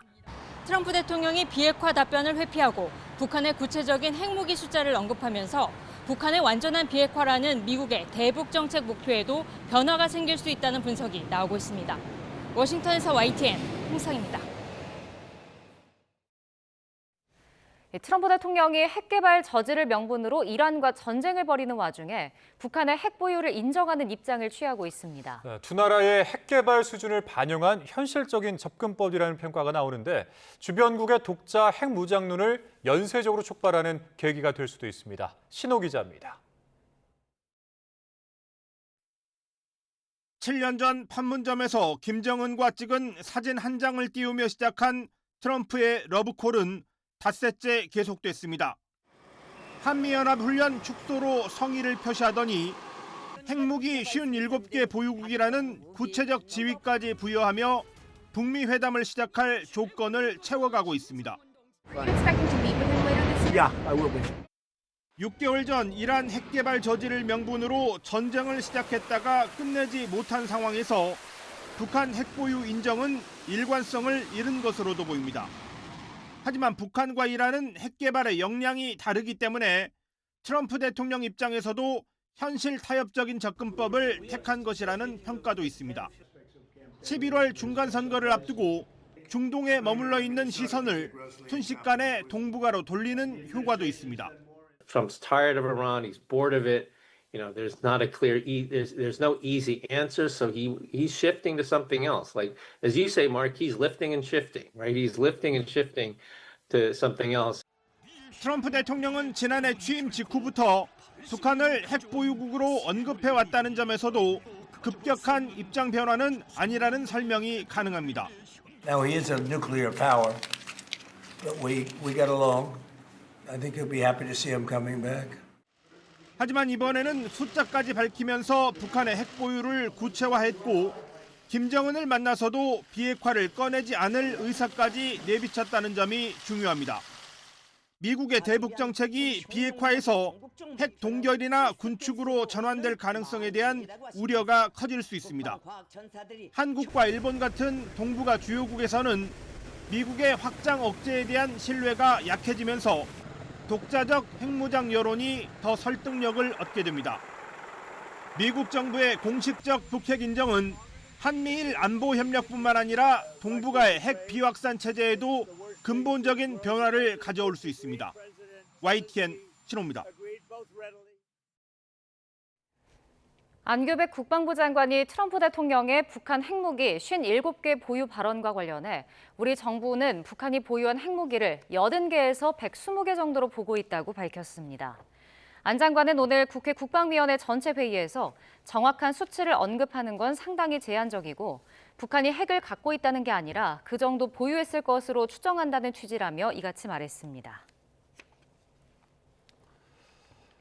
이재명 대통령이 오늘 오전 청와대에서 약 5년 만에 방한한 왕이 중국 공산당 중앙정치국 위원 겸 외교부장을 접견했습니다. 이 대통령은 왕이 부장과의 회동에서 한중 관계 발전 방향과 또 영내 정세를 논의하고 시진핑 중국 국가주석에게 안부도 전했을 것으로 보입니다. 특히 트럼프 대통령이 강한 대북 대화 의지를 보이고 있고 이 대통령도 광복절 경축사에서 한국전쟁 종전을 위한 당사자 간 논의 필요성을 제안한 만큼 의견 교환이 이루어졌을 것으로 전망됩니다. 한미 군 당국의 연합훈련 축소를 평가절하한 북한이 탄도미사일 10여 발을 발사하며 도발 수위를 끌어올렸습니다. 합동참모본부는 북한이 오늘 오후 5시쯤 평양에서 동해상으로 단거리 탄도미사일 10여 발을 발사했다고 밝혔습니다. 북한은 지난 17일 한미연합훈련 을지 자유의 방패 연습이 시작된 이후에는 무력 도발을 하지 않다가 왕이 중국 외교부장이 방한을 마치고 떠나자 도발에 나선 것으로 풀이됩니다. 네, 방금 들어 속보 한 가지 전해드리겠습니다. 국가안보실이 북한이 오늘 이 평양 일대에서 동해상으로 단거리 탄도미사일 10여 발을 발사함에 따라서 국방부, 합참 등 관계기관이 참석한 가운데 긴급 안보 상황 점검 회의를 개최했다고 전해왔습니다. 이 회의에서 국가안보실은 우리의 대응 상황을 점검했고 또 이번 발사가 우리 안보에 미치는 영향을 분석 또 평가하고 필요한 조치 사항들을 지시했다고 전했습니다.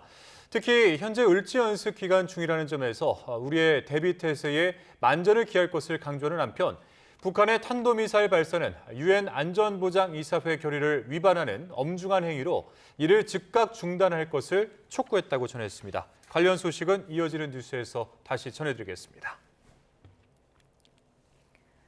제주에서 실종된 30대 여성의 행방이 석 달 넘도록 확인되지 않고 있습니다. 최초 실종 신고 당시 담당 경찰이 실종자와 실제로 연락하지 않고 안전을 확인했다고 허위 보고했다는 의혹이 제기돼 경찰이 수사에 나섰습니다. 보도에 고재형 기자입니다.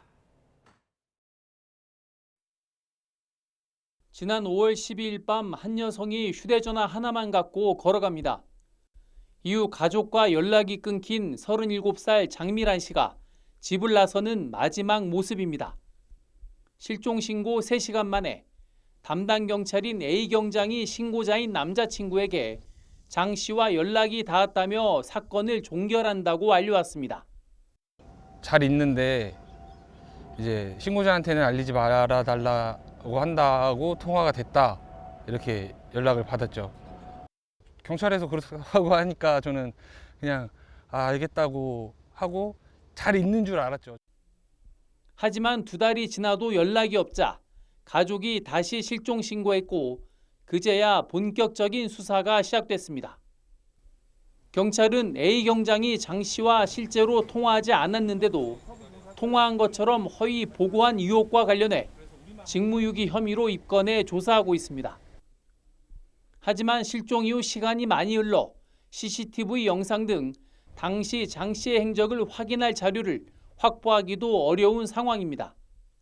경찰은 장 씨의 휴대전화가 실종 나흘 뒤인 지난 5월 16일 이곳 한림항 인근에서 전원이 꺼진 것으로 파악하고 있습니다. 경찰은 해경 등 관계기관과 함께 한림항을 중심으로 육상과 해상에서 수색을 하고 있습니다. 석 달 넘게 장 씨의 행방이 확인되지 않은 가운데 가족들은 수사 과정에 대해서도 답답함을 호소하고 있습니다. 부디 뭐가 나온다면 숨기지 말고 제대로 바로바로 얘기 좀 해주셨으면 좋겠고 꼭 언니를 찾아주셨으면 좋겠습니다. 최초 실종 신고 당시 경찰의 초동 대응이 적절했는지에 대한 의혹은 갈수록 커지고 있습니다. YTN 고재영입니다. 새 모녀에게 흉기를 휘둘러 살해하려 한 10대에게 중형이 선고됐습니다. 살인 청부업자 고용 방법을 검색하고 피해자 아버지의 부재 시간까지 파악하는 등 치밀하게 범행을 계획한 것으로 드러났습니다. 홍성욱 기자입니다. 경찰 통제선이 설치된 아파트 현관문. 곳곳에 혈흔도 남아 있습니다. 지난 2월 강원도 원주에서 발생한 사건. 16살 A군이 동창생이었던 B양과 B양의 어머니 그리고 여동생에게 차례로 흉기를 휘둘러 세 모녀가 크게 다쳤습니다. 사건 발생 반년 만에 1심 선고가 내려졌습니다. 법원은 살인미수 등의 혐의로 기소된 A군에게 징역 장기 10년, 단기 7년을 선고했습니다. 재판부는 치밀하게 계획된 범죄라고 판단했습니다. 실제로 A군은 살인 청부업자 고용 방법을 검색하고 범행 도구를 물색했습니다. 아파트 공동 현관문 비밀번호와 피해자 아버지가 집을 비우는 시간까지 알아낸 뒤 35분간 잠복해 범행을 벌였습니다. 집 현관문은 누르면 안 열어주니까 무턱대고 기다린 거야. 그러니까 엄마가 볼일보러 나오다가 걔가 밀고 들어갔어. 미성년자지만 중형 선고가 불가피한 이유에 대해 재판부는 반성하지 않는 점을 꼽았습니다. A군은 검찰 조사에서 1명을 죽이나 3명을 죽이나 똑같고 빨리 죽이고 발각되지 않으면 된다고 진술했습니다. 다만 범행 당시 15살 소년으로 잘못을 개선할 여지가 있고 과거 범죄 전력이 없는 점 등은 유리한 사정으로 고려됐습니다. 조사 결과 A군은 피해자가 자신을 창피주고 사생활에 간섭했다는 이유로 살해하기로 마음먹고 범행한 것으로 드러났습니다. 앞서 검찰은 중대한 범행이라고 판단해 소년범에게 선고할 수 있는 유기징역의 법정 최고형인 징역 20년을 구형했습니다. YTN 홍석입니다. 연세대학교에서 복면을 쓴 알몸 남성으로부터 성추행을 당했다는 신고가 잇따라 접수돼 경찰이 용의자를 추적하고 있습니다. 서울 서대문경찰서는 어젯밤 10시 10분쯤 서울 서대문구 연세대학교 신촌 캠퍼스 기숙사 인근에서 수풀에 숨어 있다가 지나가던 재학생을 강제로 추행하고 달아난 이 남성 A씨를 추적하고 있습니다. YTN 취재 결과 지난 6월 12일에도 기숙사 인근에서 얼굴에 복면을 쓴 알몸의 남성으로부터 성추행을 당했다는 내용의 신고가 접수된 것으로 파악됐습니다. 또 지난달 21일에도 기숙사 인근에서 복면을 쓴 남성이 알몸으로 수풀에 숨어 있다는 신고가 접수된 것으로 확인됐습니다. 오세훈 서울시장과 김윤덕 국토교통부 장관이 한 달 만에 만나 용산공원 내 주택 공급 문제를 논의했지만 입장차만 확인했습니다. 핵심 쟁점과 절충안을 놓고 추가 논의를 이어가기로 했는데요. 자, 직접 들어보겠습니다. 여러분들도 오해는 풀렸나요? 용산공원 전체를 다 밀고 집을 짓는다 이렇게 생각 안 하시죠? 용산공원을 잘 지키는 것과 그다음에 청년 실업모들에게 주택을 공급하는 게 양립이 불가능한 게 아니라 뭔가 양립할 수 있는 노력을 찾아보자. 시장님은 원칙적 반대 입장이다. 결론적으로 말씀드리면 오늘 용산공원에 대해서는 평행선이다. 이렇게 말씀드릴 수 있겠습니다. 제가 아주 강한 톤으로 제한된 면적이라도 주거용도로 전용하는 것은 동의하기가 어렵다 하는 부분을 분명히 말씀드렸고요. 그것을 동의하는 것은 서울시장으로서는 역사의 죄인으로 남는 그런 결과를 초래할 것이다. 용산공원 주택공급 논란이 뜨거운 가운데 공원 내 어린이 정원 외 장교 숙소단지, 옛 방위사업청 땅 등 여러 부지가 거론되고 있습니다. 김윤덕 국토부 장관이 공론화를 제안하면서 적극적인 개발 의지를 보이고 있지만 공원 본체 부지 개발이라는 핵심 쟁점에서 이견이 팽팽해 접점 찾기가 쉽지 않을 것 같습니다. 차유정 기자입니다. 용산공원 내 주택 공급 부지로 가장 처음 거론된 곳은 30만 제곱미터 규모의 어린이 정원. 동남쪽에 있는 장교 숙소 5단지도 공급 가능성이 거론됩니다. 예를 들면 장교 숙소로 쓰던 곳은 이미 집을 짓고 살고 있던 것도 아니니까 그래서 그런 정도의 부지라면 가능하다는 입장을 가지고 있다. 공원 북쪽에 있는 옛 방위사업청과 군인 아파트 부지도 국토부 장관이 언급한 바 있습니다. 둘 다 미군 반환 절차가 필요 없고 미군 기지 부지보다 오염 우려가 낮아 비교적 신속한 사업 추진이 가능하다는 평가가 나옵니다. 언급된 이들 면적을 합하면 47만 제곱미터 정도 됩니다. 김윤덕 국토부 장관이 공론화를 제안하며 적극적인 의지를 보이고는 있지만 언급된 부지에 주택을 짓는 게 현재로서는 쉽지 않아 보입니다. 모두 공원 본체 부지 안에 있어서 서울시가 강력하게 반대하고 있기 때문입니다. 본체 부지에 대해서는 서울시는 동의할 수 없다라는 원칙을 견지했다고 말씀드렸습니다. 언급하신 군인 아파트 부지나 장교 숙소나 방사청 부지도 본체 부지입니다. 다시 말해서 공원화하기로 한 면적입니다. 공원 내 주택 건립을 반대하는 여론 역시 만만치 않습니다. 특별법 개정이나 공론화 카드 등 추진 방법은 여럿이지만 결국엔 반대 여론을 설득하고 지자체 협조를 끌어내는 것이 관건입니다. YTN 차유정입니다. 조희대 대법원장이 청와대와의 사전 조율 없이 대법관 후보자를 제청하면서 파장이 이어지고 있습니다. 청와대는 내부의 불편한 기류 속에서도 공식 입장은 내지 않고 있는데 이미 제청이 이뤄진 상태에서 어떤 선택을 할지 주목됩니다. 보도에 임성재 기자입니다. 조희대 대법원장이 관행을 깨고 대법관 후보를 청와대에 서면 제청한 것을 두고 파장이 커지고 있습니다. 청와대는 일단 공식 반응을 자제하고 있습니다. 메시지가 없는 것 자체가 메시지란 겁니다. 내부에선 대통령 패싱이라며 격앙된 기류가 흐르고 있습니다. 국회에 나온 법원 행정처장이 민정수석실과 협의를 거쳤다고 밝혔지만 어떤 절차를 통해서 재청이 할 것인지에 대해서 계속 협의했습니다. 대통령의 임명권을 형식화하고 사실상 통보에 가까운 방식을 취했다는 불만이 팽배합니다. 관례를 깬 수준이 아니라 헌법 수립 이래 처음 있는 일이란 반발도 나옵니다. 그런 만큼 일각에선 이 대통령이 국회에 임명동의안 제출을 하지 않을 가능성도 거론됩니다. 대법관은 대법원장의 제청으로 국회의 동의를 얻어 대통령이 임명합니다. 대통령이 후보자에 대한 임명동의안을 국회에 제출하면 국회는 인사청문을 진행하고 본회의에서 임명동의안이 가결되면 대통령이 대법관을 임명하는 구조입니다.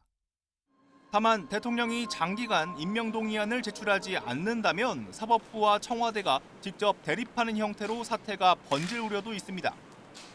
때문에 일단 임명동의안은 제출하되 여당과의 공조를 통해 국회 부결을 끌어내는 우회로를 택할 가능성도 거론됩니다.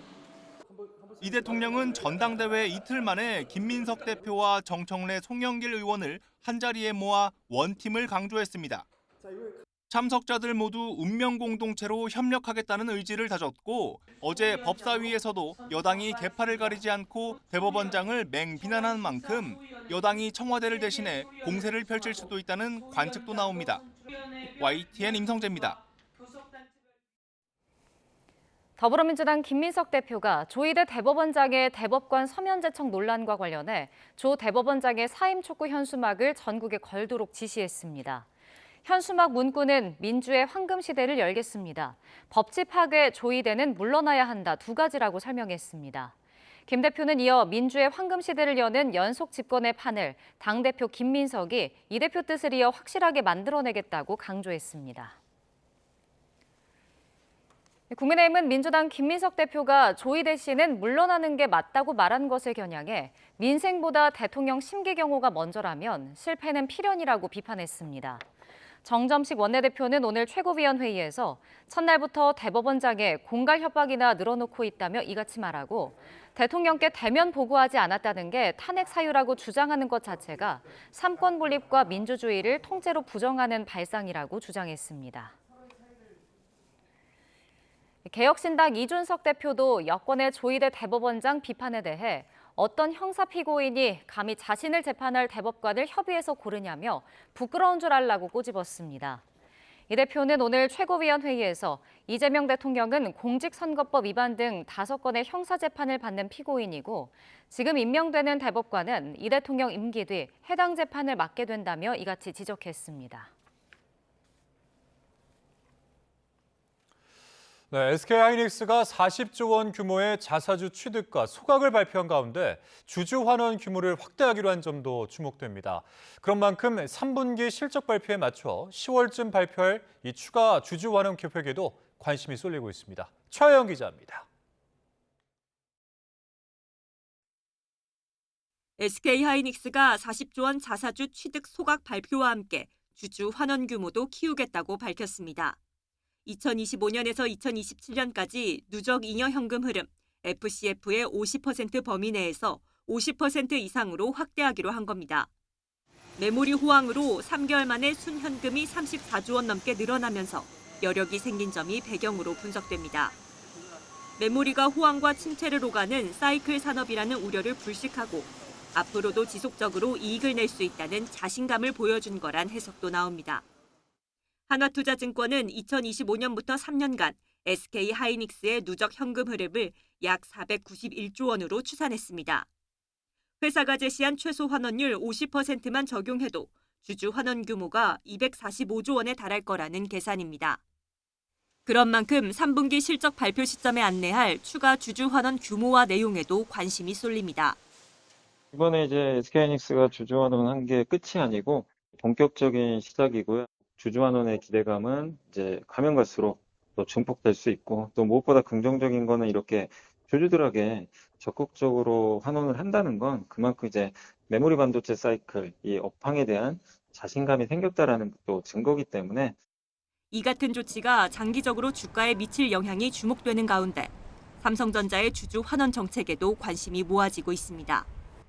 삼성전자는 2024년부터 올해까지 누적 잉여 현금 흐름의 50%를 주주 환원 재원으로 활용할 계획인데 구체적으로 어떤 방안을 내놓을지 시장에 관심이 쏠리고 있습니다.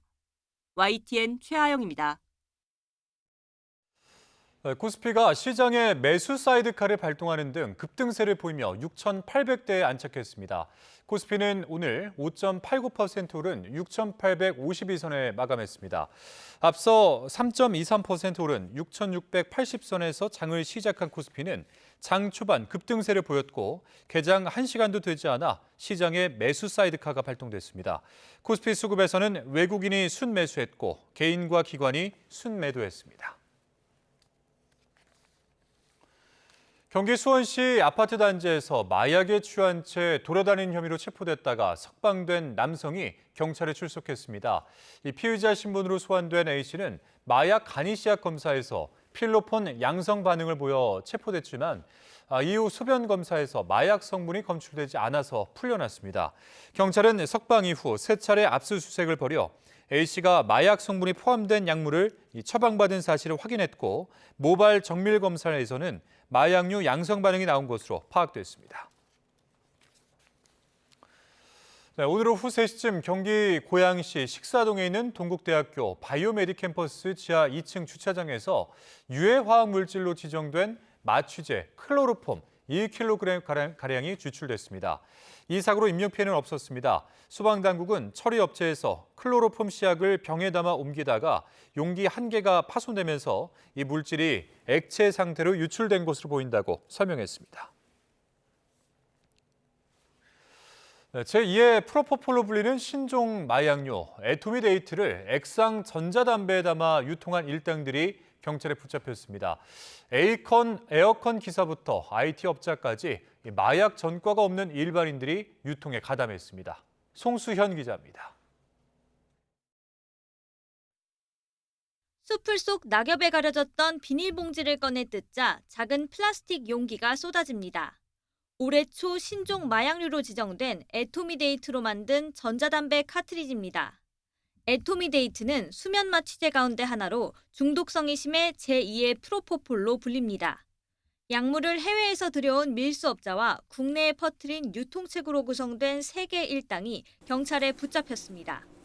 경찰 조사 결과 이들은 화장품 용기에 숨기는 수법 등으로 밀수한 약물을 액상 담배 형태로 만들어 국내에 판매한 것으로 드러났습니다.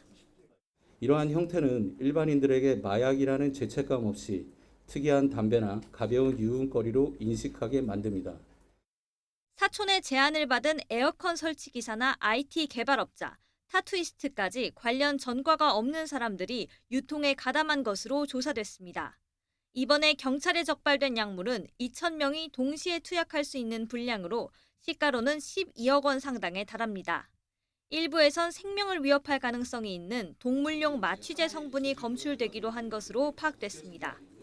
경찰은 밀수업자 3명과 유통책 10명을 구속하고 구매자들까지 모두 27명을 송치했습니다. 범죄 수익금 1억 2천만 원을 환수 조치한 경찰은 동남아에 있는 해외 총책 2명을 검거하기 위해 국제 공조 수사를 이어가고 있습니다. YTN 송수연입니다. 2차 종합특별검사팀이 심우정 전 검찰총장과 전무군 전 대검찰청 기획조정부장을 내란 중요임무종사와 직권남용 혐의로 불구속 기소했습니다. 심 전 총장은 12.3 비상계엄이 선포된 뒤 계엄사령부 합동수사본부 검사 파견 방안과 포고령 위반자들에 대한 검찰 전담 수사팀 검토를 지시한 혐의를 받습니다.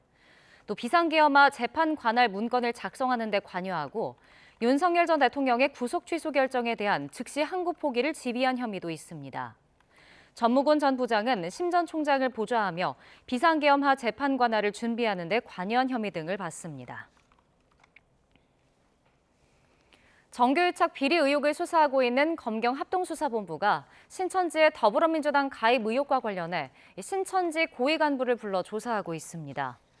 합수본은 오늘 신천지 시몬지파 신학부장 A씨를 공직선거법 위반 피의자 신분으로 불러 조사하고 있습니다. 합수본은 지난 6.3 지방선거를 앞두고 일부 수도권 지역에서 신천지 신도들이 민주당에 가입한 사실에 대해 공직선거법 위반 혐의로 수사하고 있습니다. 신천지 예수교회가 최근 불거진 교인들의 정당 가입 논란에 대해 사과했습니다. 임정환 신천지 총회 총무대행은 최근 본 교회 교인들의 국민의힘 정당 가입으로 사회적 물의를 일으키고 큰 걱정과 심려를 끼쳐 머리 숙여 깊이 사과드린다고 밝혔습니다. 이어 신천지는 이번 사안을 뼈아픈 자성의 계기로 삼아 앞으로는 정치권과의 일절 연계를 차단할 것이라고 덧붙였습니다. 극한호우가 휩쓸고 간 거제, 일상을 되찾기 위한 온정의 손길과 복구 작업이 이어지고 있습니다. 봉사단부터 군 장병들까지 수재민들의 일상 복귀를 돕고 있습니다. 보도에 이명준 기자입니다. 마을 회관 앞마당에 흙탕물을 뒤집어 쓴 TV와 선풍기가 길게 늘어서 있습니다. 기술자들이 젖은 가전제품의 덮개를 열고 내부 부품을 부지런히 닦아내며 기능을 살려냅니다. 침수 피해로 일상적인 생활도 막막했던 수재민들에게 가전 무료 수리 봉사단과 세탁버스는 가뭄의 단비 같은 존재입니다. 주로 1층에 보관했던 냉장고, 에어컨 제품들이 이제 고객에게 필수 사용 제품이기 때문에 가장 우선적으로 점검해드리고 있습니다. 면사무소에도 피해 접수와 함께 도움을 주려는 봉사자들의 발길이 끊이지 않지만 현장에선 여전히 관심과 도움의 손길이 절실합니다. 땅은 마를 대로 말라 있고 그러다 보니까 폭우가 와서 더 이게 피해가 심해진 게 없지 않아 있거든요. 그래서 시민들이 많이 지원도 필요하시고 많은 관심도 좀 필요하십니다. 이번 폭우로 경남 지역에서만 거제 45곳, 통영 8곳 등 모두 53개 학교가 직간접적인 피해를 입었습니다. 특히 거제 장평초와 외포초 등 일부 학교는 개학을 미루는 등 학사 일정에 차질을 빚고 있습니다. 30도가 넘는 무더위 속에서도 육군 장병들이 뻘밭으로 변한 교정을 부지런히 치워내며 학생들의 배움터를 돌려주기 위해 땀방울을 흘립니다. 저희 39사단이 맡고 있는 관할 지역이 경상남도 지역인데 거제도에서 이런 일이 발생했다 해가지고 무거운 마음을 가지고 도움을 드리러 나왔습니다. 경상남도는 누적 인원 7천여 명과 장비 1000여 대를 투입해 막바지 긴급 복구에 총력을 기울이고 있습니다. 급경사지 사면 유실로 대피했던 아파트 주민 상당수가 긴급 점검을 마치고 복귀를 시작했지만 일부동 주민들은 2달가량 정밀 안전진단 결과를 기다려야 해 당분간 임시 거주지 생활이 불가피합니다. 지자체는 피해 규모가 큰 도서 지역의 피해 조사를 연장 신청하고 특별 재난지역 선포와 신속한 특별 교부세 지급을 중앙정부에 요청했습니다. YTN 임영준입니다. 네, 배우 황정민에 이어서 신예 배우인 홍민기도 스토킹 피해를 호소하고 나섰습니다. 전 연인이 데이트 폭력을 당했다고 폭로하자 오히려 자신이 스토킹 피해자라고 맞서면서 양측의 주장이 정면으로 충돌하고 있습니다. 김승환 기자입니다. 배우 홍민기와 사귀었다는 여성이 교제 당시 폭행과 협박 등 이른바 데이트 폭력을 당했다고 주장했습니다. 자신을 향해 소주병을 던져 깨트리고 어깨를 때리거나 밀치는 등 신체적 폭력을 행사했다는 내용입니다. 홍민기의 소속사는 두 사람이 연인 관계였던 사실은 인정했지만 데이트 폭력 의혹은 전면 부인했습니다. 이어 결별 의사를 밝혔는데도 이 여성이 계속 연락하고 집까지 찾아왔다며 스토킹과 명예훼손에 대한 법적 대응을 예고했습니다. 양측 주장의 진위를 가릴 핵심은 당시 상황을 뒷받침할 객관적인 증거입니다. 육안으로 확인할 수 있는 해당 일시 장소의 CCTV, 목격자가 있다면 참고인 진술도 중요합니다. 상대방 의사에 반하여 정당한 이유 없이 지속적, 반복적으로 접근 등을 하였는지가 요건이므로 증거 확보 여부에 따라 두 사람 각 사건에 대한 혐의가 분명해질 것입니다. 양측의 공방은 이후에도 이어졌습니다. 해당 여성은 소속사 입장 발표 뒤 홍민기가 임신 중절을 종용했고 혼자 수술을 받았다는 취지의 추가 폭로를 내놨습니다. 홍민기 측은 그런 발언을 한 적이 없다며 여성의 주장을 반박할 자료도 확보하고 있다고 맞섰습니다. 진실 공방이 법적 다툼으로 이어질 경우 사실관계를 가리는 데는 상당한 시간이 걸릴 수밖에 없습니다. 하지만 사생활 논란이 이미 커진 만큼 촬영을 마친 작품에까지 여파가 번질 수 있다는 우려도 나옵니다. YTN 김승환입니다.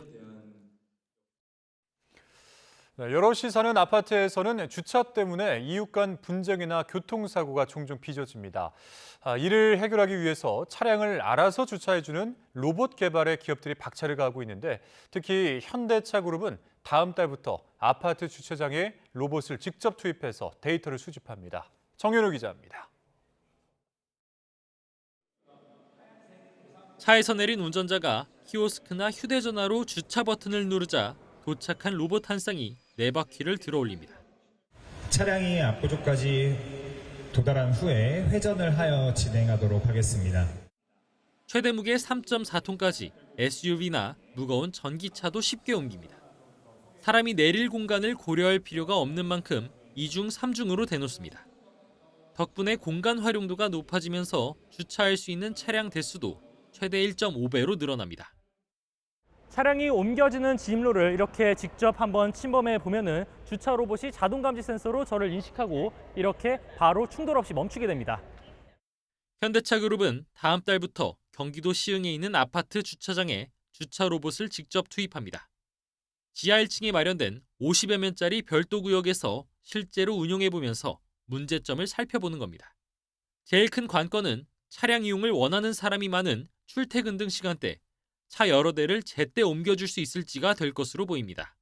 한꺼번에 몰리는 것을 방지하기 위해서 주차존을 별도로 구성을 좀 해야 할 상황입니다. 많은 대수가 한꺼번에 움직일 수 있는 그런 기술로 해서 해결이 가능하다고 봅니다. 또 과속 방지턱을 넘거나 경사진 곳을 이동하기 힘들어 아직 일반 아파트에서 널리 쓰이긴 힘듭니다. 여러 가지 문제점들을 극복한 표준 모델을 만들어내는 것을 현대차 그룹은 목표로 삼고 있는데 주거 공간은 물론 대형마트 등 우리 주변 다양한 시설에 도입돼 도심 속 공간 활용도를 높여줄 수 있을지 주목됩니다. YTN 정윤우입니다. 교장 재직 도중 뇌출혈을 이겨내고 평교사로 돌아갈 만큼 열정적이었던 50대 교사가 장기 기증으로 5명을 살리고 세상을 떠났습니다. 한국장기조직기증원은 지난 6일 제주 한라병원에서 52살 양성우 씨가 심장과 폐, 간, 신장, 피부를 기증했다고 밝혔습니다. 양 씨는 2024년 제주 서귀포에 있는 초등학교 교장으로 근무하다 뇌출혈을 겪은 뒤 재활에 힘써 지난해 9월 평교사로 교단에 돌아갔습니다. 하지만 지난 4월 말 뇌경색 초기 진단을 받았고 지난달 31일 쓰러져서 병원으로 옮겨졌지만 끝내 가족품으로 돌아오지 못했습니다. 유족은 다른 사람에게 좋은 영향을 주고 싶어 하던 고인의 삶을 떠올려 장기 기증을 결정했습니다.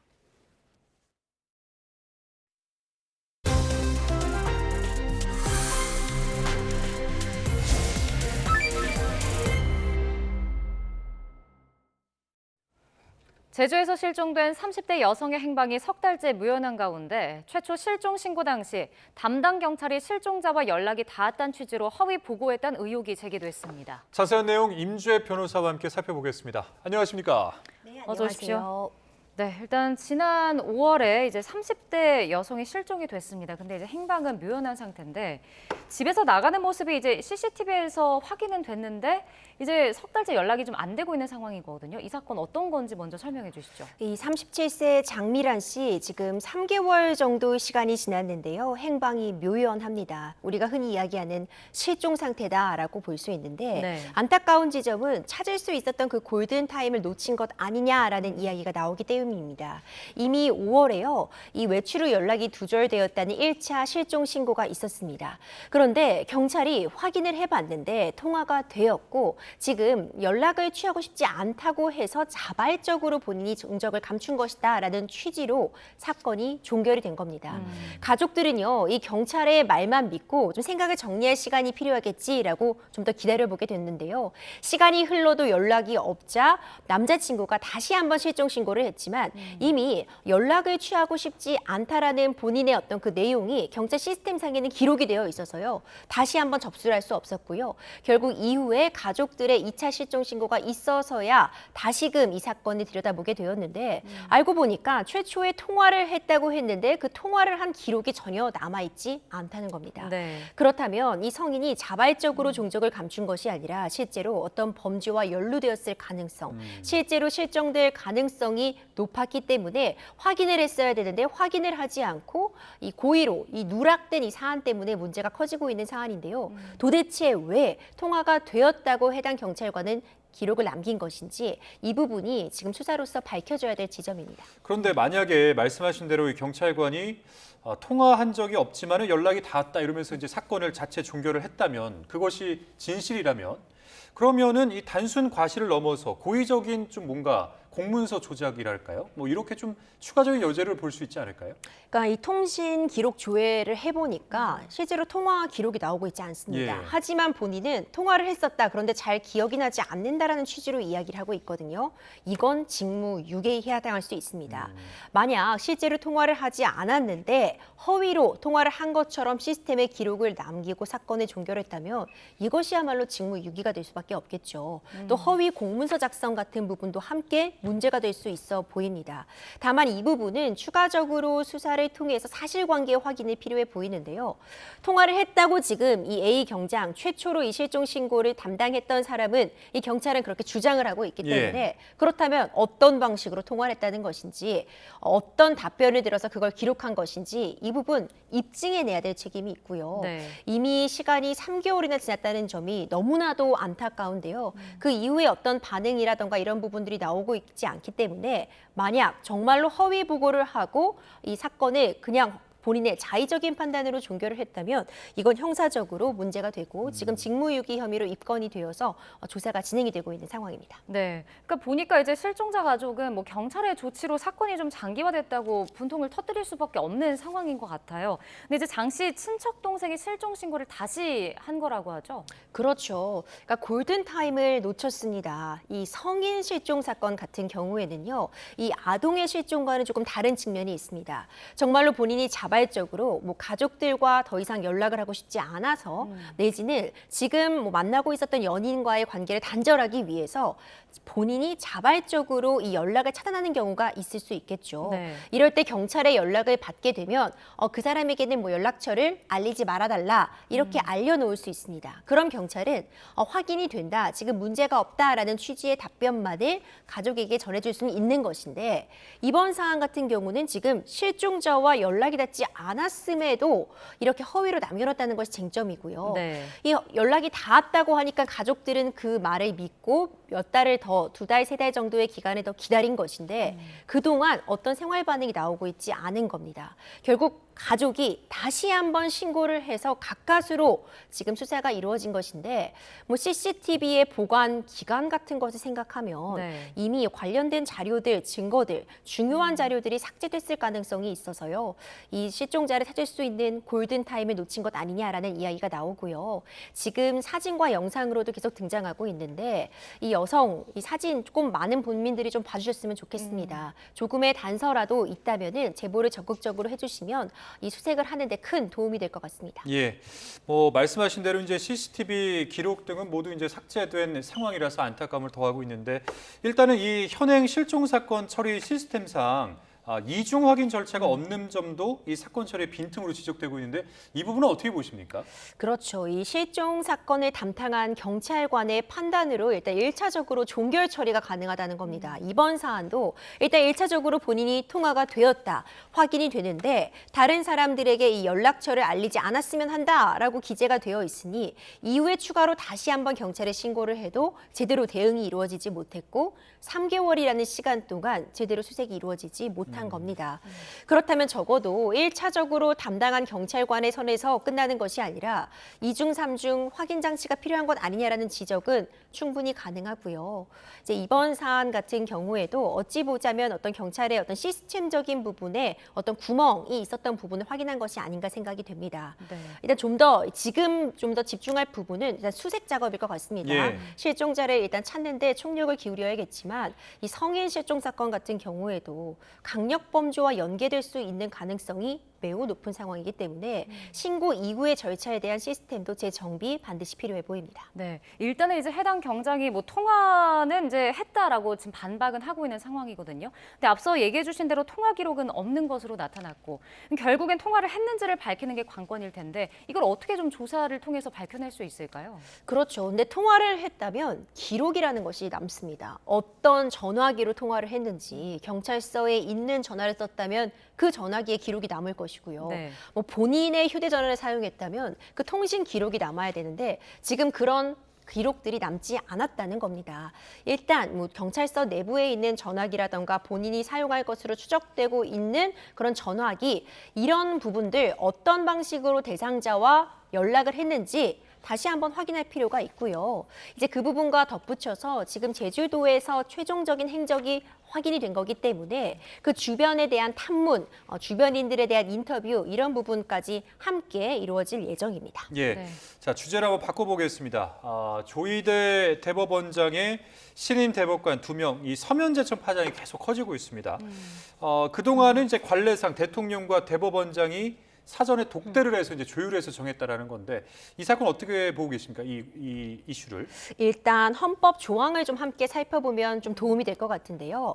우리 헌법 제104조 2항을 보면은요. 대법관을 임명하는 그 방법에 대한 부분이 언급이 되어 있습니다. 네. 대법관은 대법원장의 제청으로 국회의 동의를 얻어 대통령이 임명한다라고 되어 있습니다. 여기서 대법관의 그 임명 정찰은 보면 일단 대법관 후보 추천위에서 필요한 대법관 수의 3배수 이상을 추천을 하게 되고요. 그럼 그 인원 중에서 대법원장이 제청을 하게 됩니다.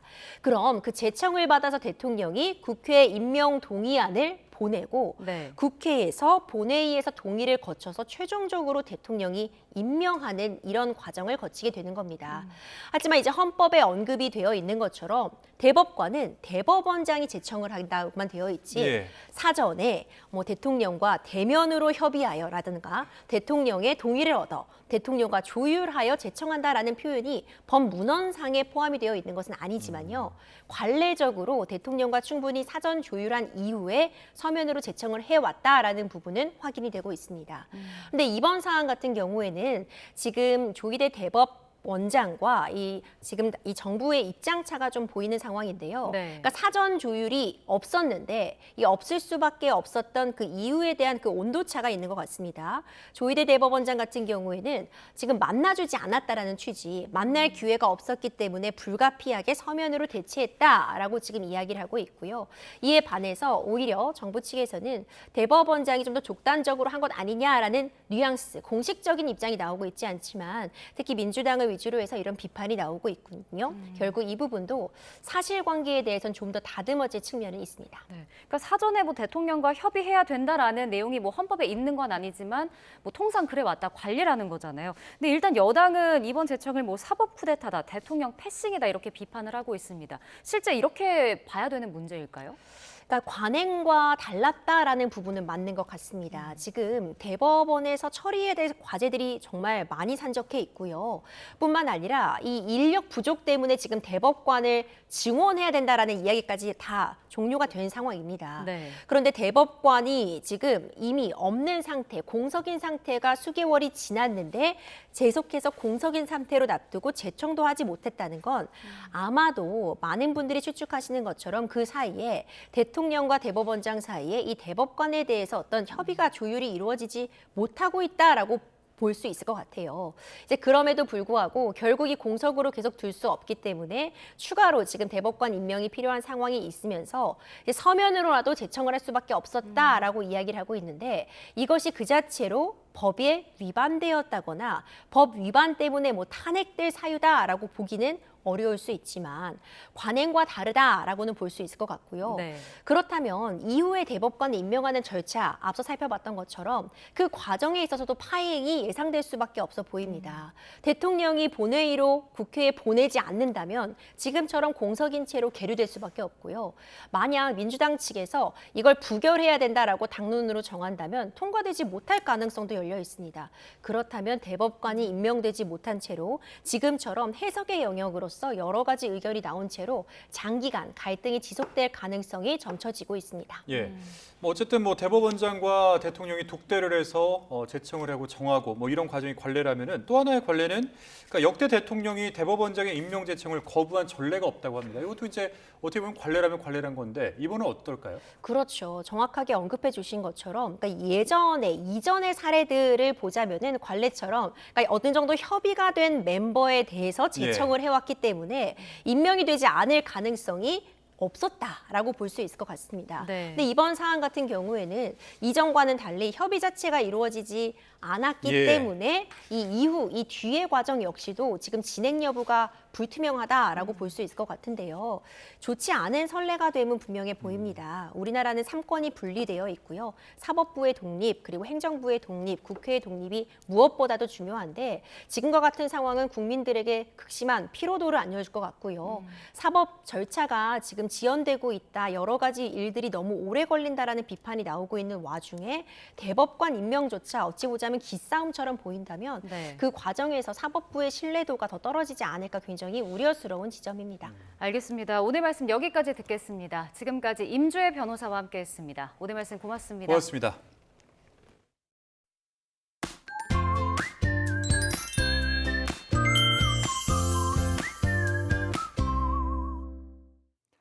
요즘 날씨가 무척 습합니다. 네, 맞습니다. 비나 소나기가 자주 내리면서 공기가 무척 습해져 있는데요.